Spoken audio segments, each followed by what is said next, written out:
வணக்கம். இது எஃப்ஐஆர். நாட்டின் பல்வேறு இடங்களில் நிகழ்ந்த குற்றங்கள் மற்றும் அதன் பின்னணி பற்றிய தொகுப்புகளை இப்போது பார்க்கலாம். வணக்கம். இது எஃப்ஐஆர்.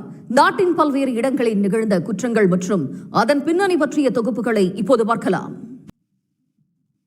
1 லட்சம் ரூபாய் கொடுத்தால் மாந்திரிக பூஜை மூலமாக அதை 3 லட்சமாக மாற்றித் தருவேன் என பெண் சாமியார் ஒருவர் 15 லட்சத்தை ஏமாற்றியதாக புகார் எழுந்திருக்கிறது. யார் அந்த சாமியார்? மோசடியின் பின்னணி என்ன? நெல்லை மாவட்டம் வள்ளியூரில் மூதாட்டியை கொன்று 20 சவரன் நகை கொள்ளையடிக்கப்பட்ட வழக்கில் போலீசார் குற்றவாளியை கைது செய்திருக்கிறார்கள். பெண் வேடமிட்டு கொலை கொள்ளையை அரங்கேற்றியவர் சிக்கியது எப்படி?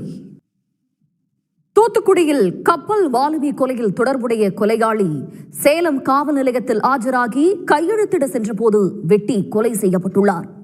பட்டப்பகலில் காவல் நிலையம் அருகே பழிதீர்த்த கும்பல் சிக்குமா?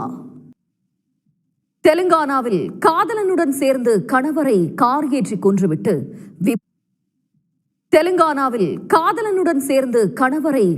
ஏற்றி கொன்றுவிட்டு விபத்தில் உயிரிழந்ததாக நாடகமாடிய மனைவி கைது செய்யப்பட்டுள்ளார். கொலை அம்பலமானது எப்படி?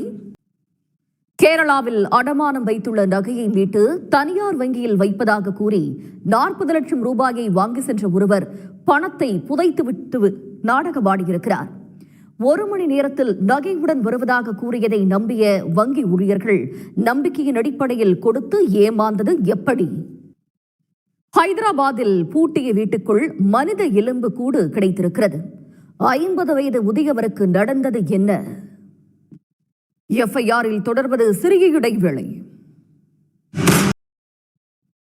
கவுஹாத்தியில் கணவரை அடித்தே கொன்று வீட்டுக்குள் புதைத்திருக்கிறார் மனைவி.